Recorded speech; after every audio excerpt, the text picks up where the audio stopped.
capítulo 8, verso 1 a 11.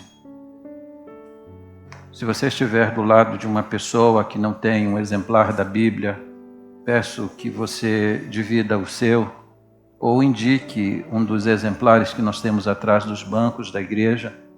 E se essa pessoa ainda tiver dificuldade, abra o texto para ela, para que ela tenha facilidade para acompanhar.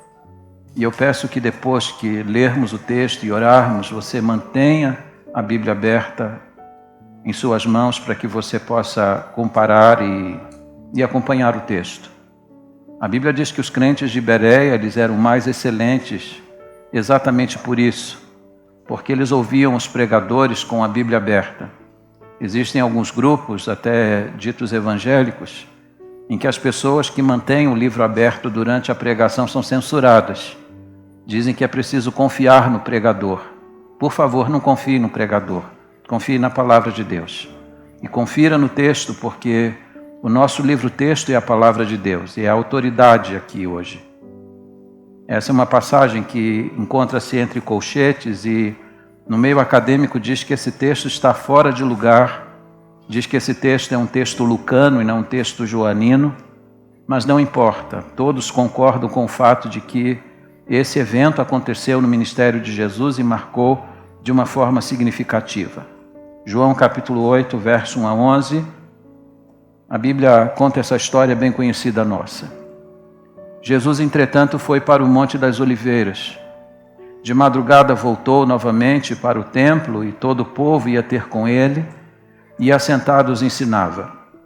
Os escribas e fariseus trouxeram à sua presença uma mulher surpreendida em adultério e fazendo-a ficar de pé no meio de todos, disseram a Jesus: Mestre, esta mulher foi apanhada em flagrante adultério. E na lei nos mandou Moisés que tais mulheres sejam apedrejadas. Tu, pois, que dizes? Isto diziam eles, tentando para terem de que o acusar. Mas Jesus, inclinando-se, escrevia na terra com o dedo. Como insistissem na pergunta, Jesus se levantou e lhes disse: Aquele que dentre vós estiver sem pecado, seja o primeiro que lhe atire pedra. E tornando a inclinar-se, continuou a escrever no chão. Mas ouvindo eles esta resposta e acusados pela própria consciência, foram se retirando um por um, a começar pelos mais velhos, até aos últimos, ficando só Jesus e a mulher no meio onde estava. Erguendo-se Jesus e não vendo a ninguém mais além da mulher, perguntou-lhe: Mulher, onde estão os teus acusadores? Ninguém te condenou? Respondeu ela: Ninguém, Senhor. Então lhe disse Jesus: Nem eu tampouco te condeno. Vai e não peques mais. Vamos repetir essa última frase? Vai e não peques mais. Vamos orar? Curve a sua fronte onde você está. Amado Deus, nós te agradecemos pela tua palavra. Pedimos agora pela exposição dela. Carecemos da iluminação do teu Espírito Santo para compreender a inspiração que está por trás desse registro. Ajuda-nos a compreender tua palavra e permita que ela se aplique à necessidade de cada pessoa aqui, para que ao final de tudo a igreja tenha sido edificada, para que os perdidos tenham sido achados, para que os que estão afastados sejam alcançados uma vez mais e, sobretudo, para que ao final o teu nome tenha sido glorificado. É a oração que eu faço juntamente com os meus irmãos, no nome precioso e santo de Jesus. Amém. Tome assento, por favor. Essa é uma passagem extremamente conhecida, tanto dentro da igreja quanto fora da igreja. Aliás, essa é uma história que já deu origem e inspiração para alguém escrever músicas. Quando eu era criança, Chico Buarque de Holanda lançou uma música usando o nome próprio de uma mulher, dizendo que era para jogar pedra nela. Você já deve ter ouvido a canção, eu não vou repeti-la. Talvez muitas pessoas aqui, na ânsia de se defenderem de uma acusação injusta, já tenham usado a expressão de Jesus aqui: aquele que está sem pecado, que atire uma pedra. Quem aqui já não usou essas frases? Isso prova que essa é uma história conhecida. Mas uma história tão conhecida como esta, nós temos duas questões importantes para tratar antes de olharmos precisamente para a palavra. A primeira, o perigo de uma interpretação errada. Essa é uma passagem muito perigosa, no sentido de que você pode interpretá-la erradamente. Pessoas já olharam para esta passagem e acharam que Jesus está dizendo aqui que não importa a maneira como você vive, de que Ele nunca vai acusar você, de que Ele nunca vai censurar você, que você pode fazer tudo aquilo que estiver na sua cabeça, que o seu comportamento moral não faz a menor diferença. Existem grupos apologistas de determinados comportamentos que usam esta passagem dizendo, estão vendo, Jesus não acusa ninguém. Jesus não condena ninguém. Esse é o perigo de nós olharmos para essa passagem e fazermos esse tipo de interpretação. E esse tipo de interpretação conduz as pessoas a uma vida eticamente correta, aliás, eticamente errada. Você sabe que a teologia diz que quando você tem uma compreensão bonita da palavra, correta da palavra, isso vai conduzir você para uma vida correta também. Então nós temos aqui o perigo de interpretarmos erradamente as palavras de Jesus, dizendo, bem, Ele não condena ninguém a despeito do modo como elas vivem. Há algum tempo atrás eu assisti a entrevista em uma emissora de TV, em que um grupo de pessoas que eram apologistas e que defendiam as prostitutas em São Paulo, usaram exatamente esta passagem para defender o procedimento deles, dizendo que Jesus não condena ninguém. A segunda coisa importante que a gente tem que olhar quando observa essa passagem é observar que essa passagem precisa ser interpretada corretamente e existe um valor por trás disso. Quando você interpreta corretamente esta passagem, você evita o perigo de se sentir superior às pessoas do ponto de vista espiritual. E vocês sabem que nós somos assim. Nós temos essa habilidade de olhar as pessoas, julgar as pessoas e nos sentirmos melhores do que elas. Quem aqui já não disse, eu não faço isso, eu nunca fiz isso, eu seria incapaz de fazer algo assim? Quantas vezes já apontamos o dedo para alguém, achando que nós éramos o suprassumo em termos morais e até espirituais? Essa é uma passagem que diz para você colocar sua barba de molho. Essa é uma passagem que diz para você abaixar e sair do seu salto, porque todos nós, de algum modo, temos falhas em nossa vida. E esse texto ensina para nós sermos um pouco mais humildes. F.B. Meyer disse que não existe coisa mais terrível do que cair nas mãos dos nossos companheiros pecadores. E ele faz isso comparando e fazendo uma analogia com aquilo que está em Hebreus capítulo 10, verso 31. O autor de Hebreus disse que horrenda coisa é cair nas mãos do Deus vivo. Mas ele vai usar essa expressão bíblica e vai dizer que coisa mais horrível é cair nas mãos dos pecadores. Você deve estar lembrado de uma passagem que está no segundo livro de Samuel, capítulo 24, quando Davi, de forma translocada, ele era o rei de Israel, ele resolveu fazer um censo para contar quantos homens ele tinha em seu exército. Às vezes as pessoas crescem tanto, elas têm tanto sucesso, que elas dão muita importância ao número e desprezam a confiança em Deus. Davi queria numerar o seu exército para saber de que maneira ele se sentia fortalecido como rei para enfrentar os seus inimigos, quando na verdade a segurança de Israel nunca esteve no seu exército. A segurança de Israel sempre esteve em Deus. Mas como ele numerou o exército e Deus havia dito para ele não numerar, Deus estava dizendo para ele confiar não nos números. E quantas vezes você confia nos números? Quantas vezes você põe a confiança em pessoas? Quantas vezes você coloca a sua confiança naquela pessoa influente, eu conheço fulano e beltrano, e você despreza a confiança em Deus, Deus fica triste quando você faz isso. Davi era homem segundo o coração de Deus, mas ele desprezou a confiança em Deus. E ele mandou contar quantos soldados ele tinha. Quando ele fez esse censo, Deus foi ao encontro dele. E Deus disse para ele que ele seria castigado porque havia feito isso. Mas Deus deu a ele 3 alternativas que ele deveria escolher. Um de 3 castigos ele deveria escolher. Primeiro, que ele podia escolher, ele podia cair nas mãos dos seus inimigos. Segundo, ele podia escolher um tempo de fome e de peste, de enfermidades no meio do seu povo. E a terceira alternativa que Deus deu para ele, cair nas mãos de Deus. Davi olhou para essas 3 alternativas, as 3 eram difíceis. Mas entre cair nas mãos dos homens e cair nas mãos de Deus, ele disse, eu prefiro cair nas mãos de Deus. Davi sabia que mesmo quando Deus castiga, e Deus castiga porque a sua palavra diz isso, Hebreus capítulo 10, Deus diz isso de forma categórica e clara, eu sou o Deus que castiga. Entre ser castigado pelos homens e ser castigado por Deus, Davi preferiu ser castigado por Deus, porque os homens são implacáveis. Os homens são injustos. Os homens, quando têm a oportunidade de esmagar, eles esmagam sem piedade alguma. Mas Deus, quando castiga alguém, Deus, quando exerce juízo em relação a alguém, Deus nunca se esquece de uma coisa chamada misericórdia. E essa é uma passagem que ensina isso. Aqui nós temos uma pecadora que pode cair nas mãos dos homens ou pode cair nas mãos de Deus. O que você escolheria no lugar dela?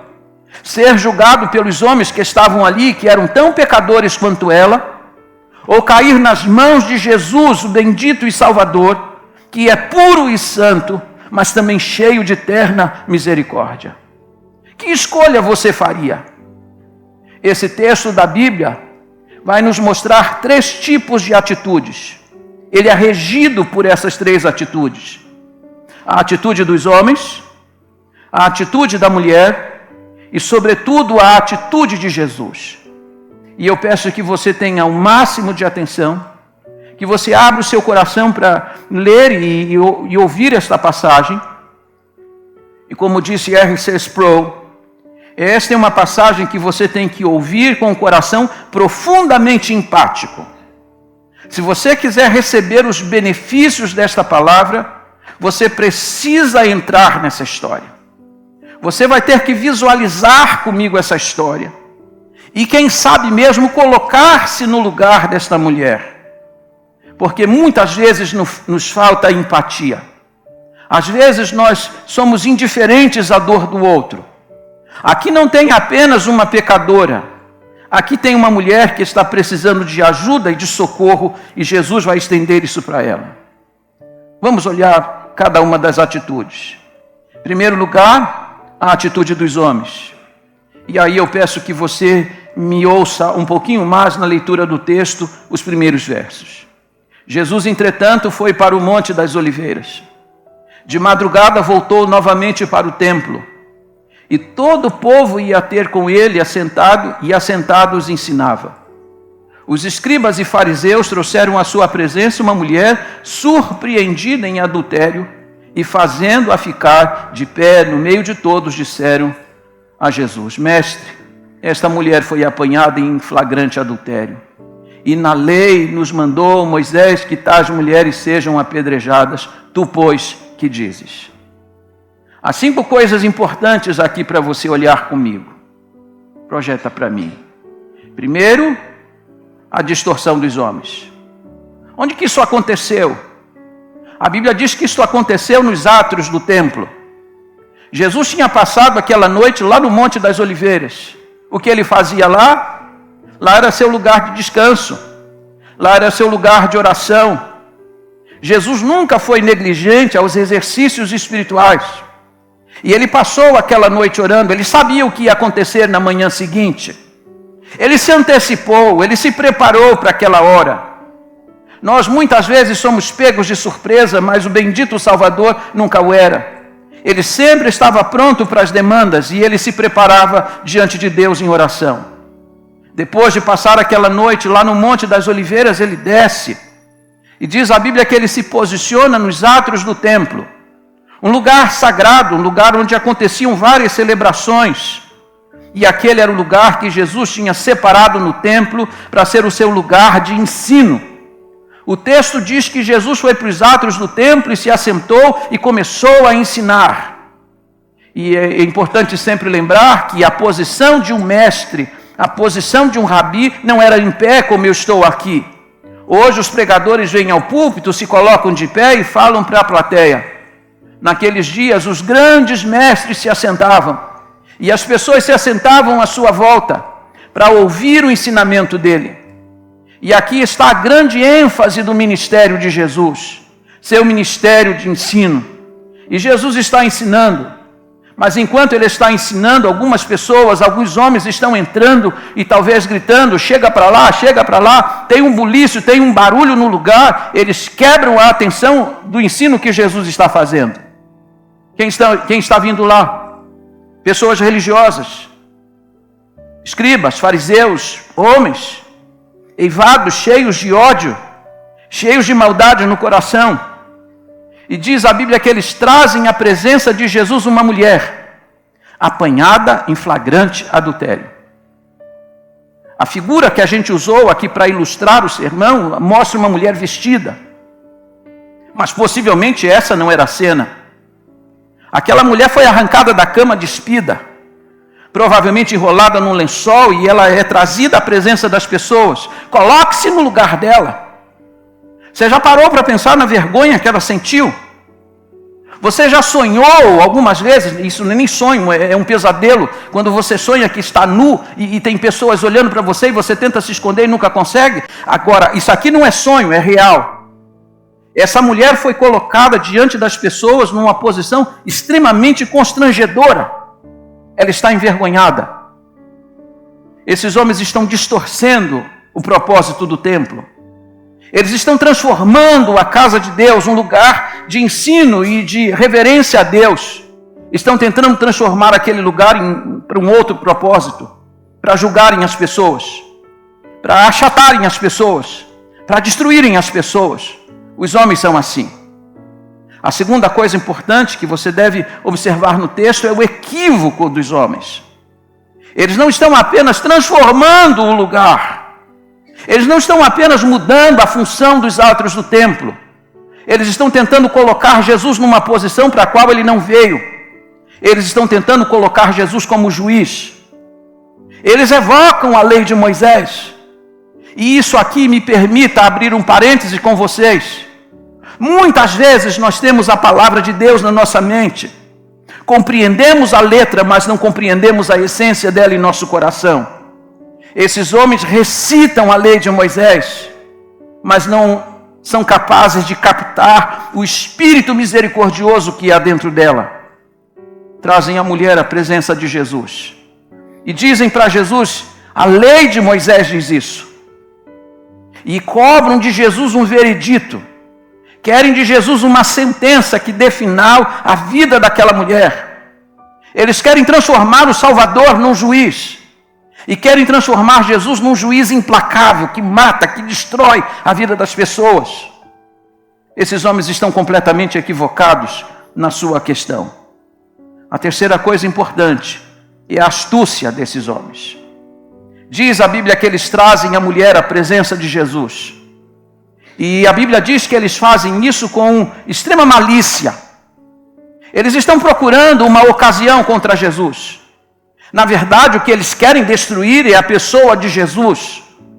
E eles querem colocar Jesus numa posição embaraçosa, num grande dilema. Trouxeram a mulher diante dele. A mulher foi pega em flagrante adultério. A lei de Moisés dizia de fato que uma mulher apanhada nesse ato deveria ser apedrejada. Nisso eles estavam certos. Mas querem que Jesus dê a palavra final. A lei de Moisés diz isso, o que tu dizes? Se Jesus dissesse naquela hora, olha, podem apedrejar esta mulher, eles poderiam acusar Jesus perante as autoridades romanas. Pena de morte só os imperadores podiam emitir. Só o Império Romano naqueles dias tinha o poder de morte sobre a vida de alguém. Se Jesus determinasse a morte dele, eles teriam denunciado Jesus às autoridades romanas e provavelmente Jesus também seria morto. E morto fora do momento e do tempo que Deus tinha aprazado na eternidade. Se Jesus dissesse, bem, vamos liberá-la, vamos perdoá-la, Eles teriam acusado Jesus perante o Sinédrio, dizendo: ele está violando a lei de Moisés. Tu, pois, que dizes? Eles estão querendo apanhar Jesus numa situação difícil, diz o texto, de forma muito clara, que eles fazem isso de forma consciente, porque eles querem apanhar Jesus, eles querem colocar Jesus numa situação difícil. Eles querem colocar Jesus diante de um grande dilema. Eles querem destruir a sua vida e ter motivo para acusá-lo. A quarta coisa, a hipocrisia desses homens. Eles estão evocando a lei de Moisés, mas eles não estão interessados na verdade. Eles não estão interessados na verdade porque a Bíblia diz em Levítico 20, verso 10, que quando uma mulher fosse apanhada num ato flagrante de adultério, que não somente ela, mas o homem que estava com ela, porque você sabe, não dá para adulterar sozinho. Por que trouxeram só a mulher? Por que não trouxeram a pessoa que estava com ela? A Bíblia também diz em Deuteronômio 22, 22, a mesma coisa. Ambos deveriam ser punidos, mas trouxeram apenas ela. Eles estão fazendo isso porque não estão interessados na verdade. Eles só estão interessados, de fato, em manipular aquela situação para levar Jesus à sua morte e destruição. Eles são hipócritas. Não estão interessados em verdade alguma. A quinta coisa. A maldade dos homens. Olha para o texto. Diz que eles apanharam a mulher e fizeram-a ficar de pé no meio de todos.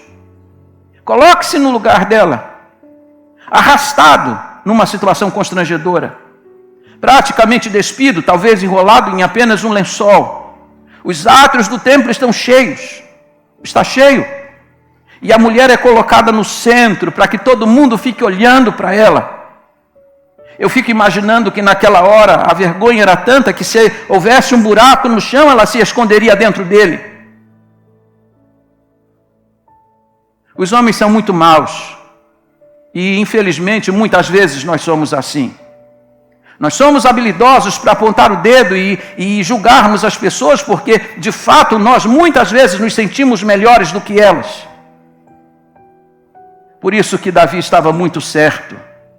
Entre cair nas mãos de Deus e cair nas mãos dos homens, é muito melhor cair nas mãos de Deus. Porque Deus não julga como julga o homem. Ele julga com equidade.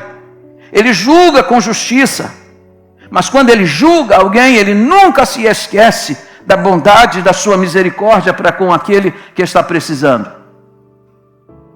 E quem sabe muitas vezes nós já sacamos pedra contra alguém, já apontamos o dedo para alguém, já nos sentimos melhores em fazendo isso, porque vocês sabem que esse é um mecanismo psicológico que há em nós. Nós nos sentimos muito melhores com nós mesmos quando nós dizemos: veja fulano, já soube o que fulano fez. Essa semana, quando um pregador conhecido divulgou na internet seu pecado e que estava se afastando do ministério, muita gente foi lá para dizer: está vendo, está vendo, está vendo. As pessoas são assim, porque nós nos sentimos melhores quando fazemos isso. Essa é uma passagem da Bíblia para fazer a gente refletir que nós não somos tudo aquilo que muitas vezes dizemos, nós não somos aquilo que muitas vezes usamos para julgar as pessoas e sermos implacáveis com elas. Segundo lugar, a atitude da mulher. Depois de sondar a atitude dos homens, é importante que a gente sonde a atitude da mulher. E há 4 detalhes importantes na atitude dela. Primeiro, a fragilidade. Como um bom estudante de direito, esse caso aqui é um caso que nós temos falhas clamorosas. Trouxeram a mulher, não trouxeram o homem. Apresentaram-se os acusadores, mas não havia defesa. Hoje qualquer advogado seria capaz de anular esse julgamento, simplesmente porque não foi dado a esta mulher o direito do contraditório.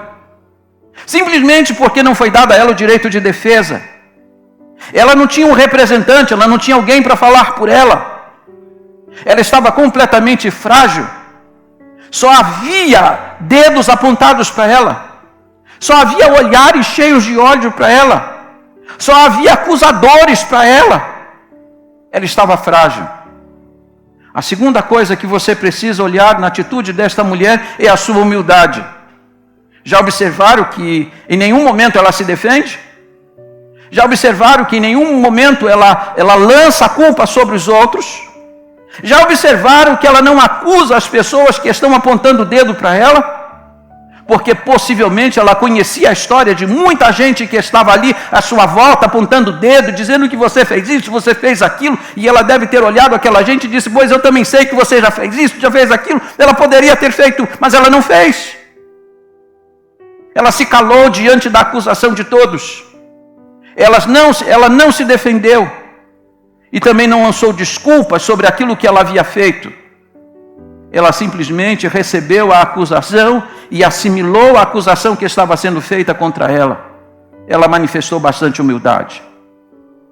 A terceira coisa que nós vamos olhar aqui é a atenção dessa mulher. Jesus vai falar com ela. Jesus vai dirigir a palavra para ela. Jesus vai fazer pergunta para ela. E quando Jesus pergunta para ela, quando Jesus fala com ela, ela responde a voz de Jesus. Aqui está você. E você precisa ter ouvidos para ouvir a voz de Jesus quando ele fala. Porque há pessoas que mantêm os seus olhos e seus ouvidos fechados. Mas essa mulher está atenta. Está atenta àquilo que Jesus fala. E responde à altura àquilo que ele pergunta. Ela é objetiva nas suas respostas. Em João capítulo 4, Jesus conversa com uma mulher samaritana. E quando Jesus começa a tocar em aspectos da vida dela, ela tenta tergiversar. Ela começa a querer falar sobre adoração, ela tenta desviar a conversa de lugar. Quando Jesus, no capítulo 5 de João, vai ao tanque de Betesda e pergunta ao homem que é paralítico se ele quer ser curado, ele também começa a tergiversar. Ele diz que ele não tem ninguém, que as pessoas não se importam com ele. Jesus não tinha perguntado aquilo. Mas aquilo que Jesus pergunta para esta mulher, com objetividade ela responde. Ela não desvia a conversa. Ela não dá um tipo de resposta que esteja fora de lugar. Ela está atenta. E a quarta coisa importante é a transformação da mulher. O modo como ela chegou na presença de Jesus e o modo como ela saiu da presença de Jesus. Essa é a beleza do Evangelho. Todos nós aqui temos passado. Alguém disse que todo santo tem um passado e todo pecador tem um futuro. Vou repetir.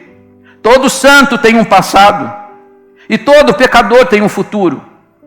Esta mulher chegou à presença de Jesus como uma mulher indigna e saiu da presença de Jesus perdoada.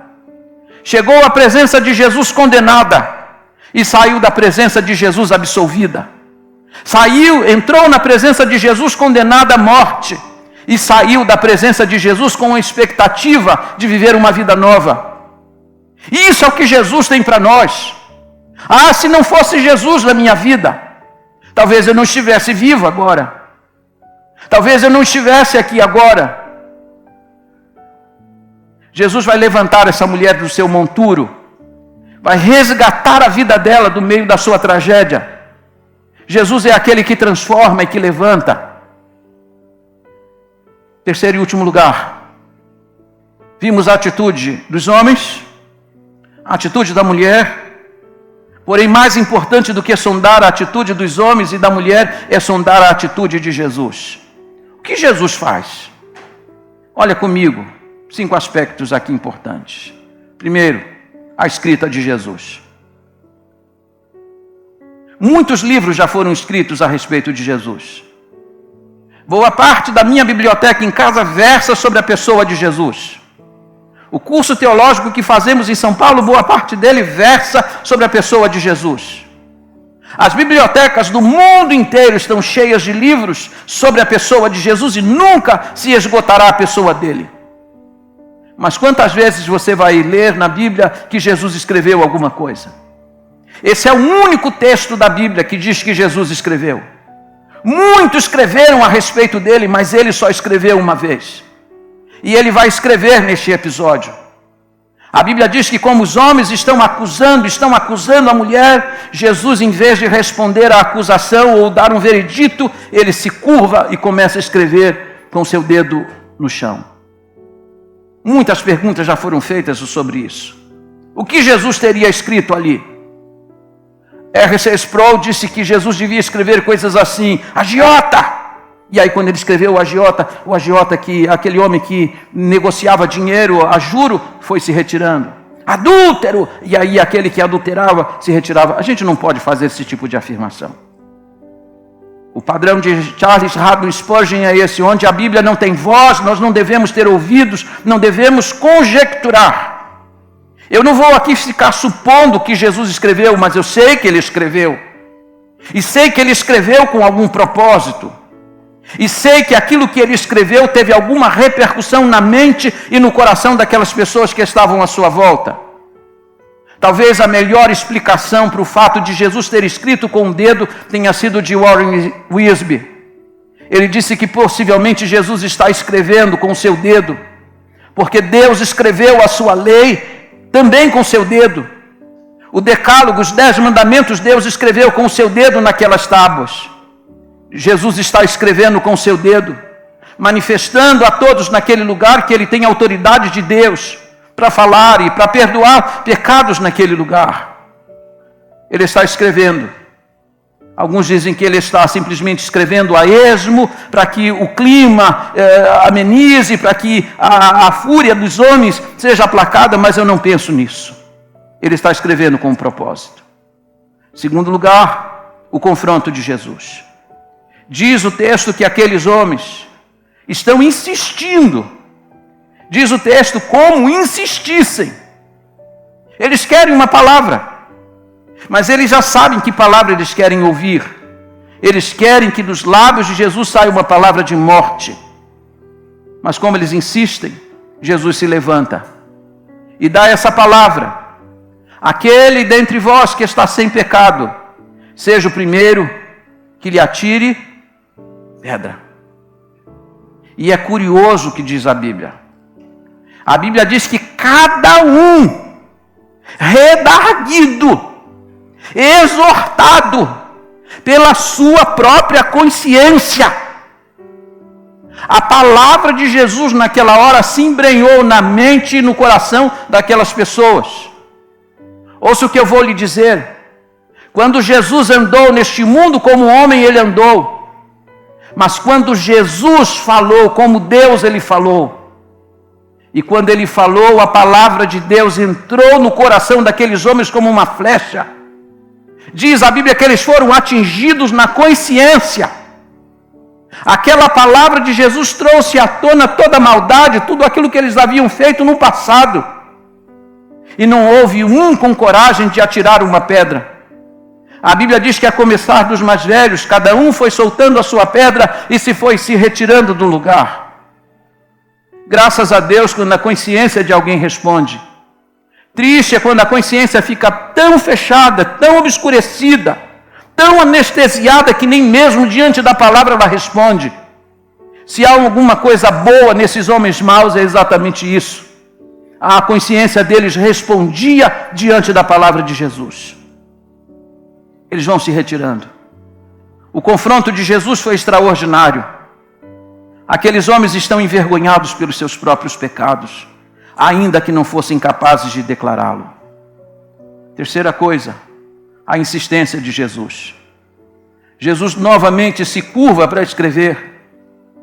Nada do que Jesus fez foi por acaso. Tudo o que ele fez com um propósito. E eu preciso dizer isso para você. Você está aqui hoje à noite com um propósito. Você veio aqui hoje à noite com um propósito. Alguém convidou você aqui com um propósito. E por trás de tudo isso existe uma intencionalidade de Deus, porque Deus sempre faz tudo com propósito. Jesus está escrevendo uma vez mais. O que ele escreve eu não sei. Mas eu sei que o que ele escreve deve ter repercussão também na vida da mulher que está à sua volta. A quarta coisa importante, a pergunta de Jesus. Jesus pergunta assim para a mulher, na medida em que todos se retiram: mulher, onde estão os teus acusadores? Observe o que Jesus disse aqui. Isso é uma coisa que muitas vezes a gente ignora no texto.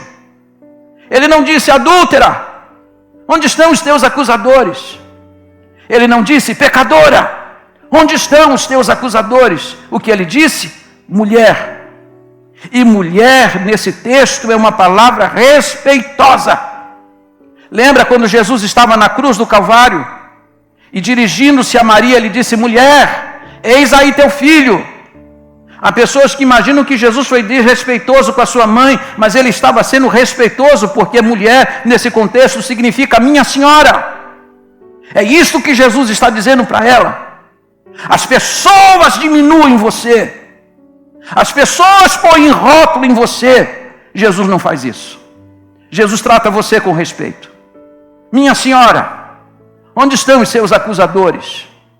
O que ela responde? Tem ninguém. Tem ninguém? Eu também não te condeno. É muito importante a gente observar os detalhes da palavra, porque a palavra ela é muito rica. Mas se Jesus diz para ela: eu não te condeno, nunca devemos esquecer que em seguida Jesus dá uma ordem.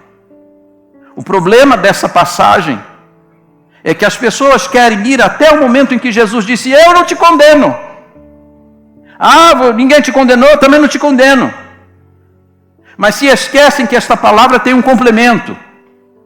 Jesus disse: eu não te condeno, mas eu tenho uma ordem para você. E isso no texto original é um imperativo, e todo imperativo é uma ordem. Vai e não peques mais. O que Jesus está dizendo para ela? Agora é hora de começar uma vida nova. Agora é hora de começar uma jornada nova. Agora é hora de escrever uma história nova. Deus tem uma história nova para você. Deus tem uma oportunidade para você. Esse texto da Bíblia ensina algumas coisas preciosas. E se é uma das coisas preciosas que esse texto ensina é esta: o Senhor, Ele está muito pronto para perdoar. Não importa a gravidade daquilo que você já fez. Não importa o tipo de vida que você já fez. Quando o apóstolo Paulo diz que ele ora pelos crentes em Éfeso para que eles possam compreender o amor de Deus, ele disse que o amor de Deus ele é profundo. E quando ele diz que o amor de Deus é profundo, é que Deus é capaz de ir lá no fundo do lamaçal para resgatar alguém. Esse é o amor que está sendo estendido a esta mulher. Vai, não peques mais. Ele está zerando a história dela. Ele está zerando a dívida dela, para que ela comece uma vida nova. Mas aqui a gente precisa compreender um fato. Como a gente sempre aproveita o culto, as mensagens também para ensinar doutrina, aqui tem um ponto doutrinário para a gente lembrar. Quando Jesus diz para ela: vai e não peques mais, Ele não está dizendo que a partir daquele momento ela se tornaria uma pessoa impecável. Todos nós aqui que um dia tivemos um encontro pessoal com Jesus, infelizmente ainda continuamos habitando neste corpo que é inclinado ao pecado. Eu não sou pecador porque eu peco. Eu peco porque eu sou um pecador, essa é minha natureza.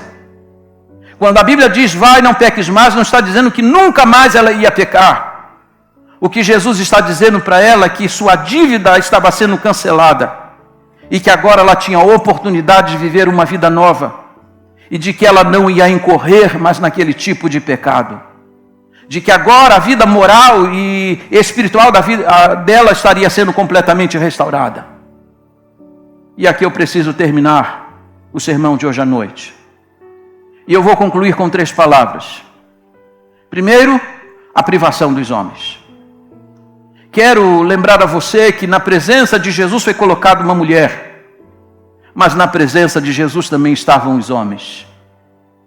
Aquela era uma oportunidade sensacional. Aquela era uma oportunidade de ouro. Eles ouviram a voz de Jesus. Eles ouviram Deus falando pela boca de Jesus. Eles foram redarguidos na sua consciência, mas saíram da presença de Jesus com o coração endurecido. Esse é o perigo. Você vem à igreja, você sente que Deus está falando com você, Seu coração é tocado, mas ao mesmo tempo você resiste e sai da presença dele da mesma forma que entrou. Aqueles homens estiveram na presença de Jesus e quando ouviram a sua voz tinham que ter caído aos pés dele. Deveriam ter confessado que eram tão maus quanto aquela mulher. Ouça o que eu vou lhe dizer, naquele lugar não tinha gente santa e gente pecadora, todos eram pecadores. Mas somente uma, naquele dia, admitiu que era pecadora e recebeu o perdão. Hoje você tem a chance aqui de ser perdoado, de confessar seu pecado, e é importante que você confesse, porque se você não admitir que é um pecador, você não pode receber o perdão de Deus. Todos eram pecadores, mas infelizmente os homens não admitiram. Saíram em silêncio, foram para casa, pensativos, envergonhados, mas não arrependidos. De que adianta você ter vindo aqui hoje? De que adianta você sair daqui dizendo, realmente eu sou um pecador? Realmente eu já fiz muita coisa errada. Isso não faz diferença na sua vida se você não cai aos pés do Salvador para receber dele o perdão e a restauração. Não se prive disso. Não se prive dessa bênção. Não abra mão desse favor. Há uma das coisas mais bonitas no Evangelho, que é a providência de Deus. Lembre-se que você não está aqui por acaso. Você pode ter pensado, eu vim aqui com as minhas pernas, eu vim aqui porque eu quis. Você está aqui porque a providência de Deus colocou você aqui. Para que você tenha a chance hoje à noite de sair daqui com uma vida nova, com esperanças novas no seu coração. Entrou aqui um pecador e pode sair daqui um cidadão do céu. Entrou aqui como uma pessoa que caminha para o inferno e sai daqui com a segurança de que vai para o céu. Oh, que bênção! Você não pode abrir mão dela. A segunda coisa importante que eu quero que você considere é a oportunidade de Jesus. Jesus deu uma oportunidade para essa mulher. Vai e não peques mais não é apenas uma ordem. Vai e não peques mais não é apenas um imperativo da palavra. Vai e não peques mais é a oportunidade de escrever alguma coisa que seja significativa. Que contribuição essa mulher tinha dado na história? Provavelmente nenhuma. Provavelmente essa mulher havia destruído muita gente, destruído casamentos, destruído famílias. A palavra adultério nesta passagem indica a relação extraconjugal. Esta mulher está tendo relação fora do casamento. Mas Jesus está dando uma oportunidade a ela. Ela que destruiu o casamento, destruiu famílias. Começar a ser uma vida útil na sociedade para abençoar outras pessoas. Há pessoas que chegaram aqui sem trazer benefício nenhum à sociedade. Mas hoje, pela graça de Deus, estão sendo instrumentos para abençoar outras pessoas e famílias. Deus dá essa oportunidade para a gente. E em último lugar, a condução do Espírito. Olha para mim, por favor. Essa mulher chegou à presença de Jesus arrastada pelos homens. Arrancaram essa mulher da cama e trouxeram essa mulher para o meio da praça, os átrios do templo. Ela foi arrastada com ódio e maldade. O Espírito Santo de Deus não faz isso. O Senhor conduz você com a mão dele. O Espírito de Deus chama você graciosamente. O Espírito Santo diz para você agora que Deus quer perdoar você, que Deus quer escrever o seu nome no livro da vida. O Espírito Santo de Deus fala para você agora que Jesus derramou o sangue na cruz do Calvário e que esse sangue é capaz de limpar de todo pecado e de toda iniquidade. A Bíblia diz que Deus perdoa nossos pecados e os lança para sempre no esquecimento. Louvado seja Deus. Charles Spurgeon disse, Deus pegou os meus pecados, lançou no fundo do mar e sobre o mar ele colocou uma placa, é proibido pescar. Deus quer lançar os seus pecados no esquecimento. Deus quer perdoar você. O Espírito Santo chama você para isso. Vem para cá, receba essa bênção, receba esse favor, receba esse perdão. Sai daqui para viver a vida nova. Vá viver agora para Deus. para viver uma vida que seja digna, que você não tenha que se envergonhar de coisa alguma. Você não vai ser arrastado por ninguém, porque o Espírito Santo não faz isso com ninguém. O Espírito Santo de Deus conduz. Jesus disse: eu vou para o Pai, mas eu vou enviar o Consolador. E quando Ele vier, Ele vai convencer os homens acerca do seu pecado, da justiça e do juízo de Deus. Só o Espírito Santo pode fazer isso. E a minha oração agora é que o Espírito Santo já esteja produzindo isso no seu coração. O desejo de ser conduzido pela mão do Senhor aqui à frente. Dizendo a todos: eu recebi a Jesus hoje à noite. Eu entreguei a Ele o meu coração. As pessoas já não podem mais me acusar, porque de todos os meus pecados eu já fui perdoado. Que acusação pode lograr êxito contra a minha vida?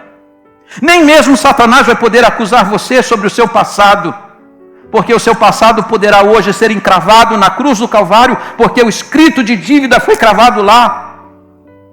Você toma posse disso quando crê em Jesus Cristo. Ó Espírito Santo de Deus, opera neste lugar. Ó Espírito Santo de Deus, trabalha na mente e no coração das pessoas. Ó Espírito Santo de Deus, trabalha e faz aquilo que eu não posso fazer. Conduza os pecadores a Jesus hoje à noite, para que eles sejam salvos e perdoados. Quem é você? Eu não sei. O que você tem feito? Eu não sei. Mas eu sei que Jesus sabe tudo o que você já fez. E Ele veio aqui hoje dizer para você que hoje você pode sair daqui perdoado e restaurado para viver uma vida plena, para o louvor de Deus e para a glória do seu nome.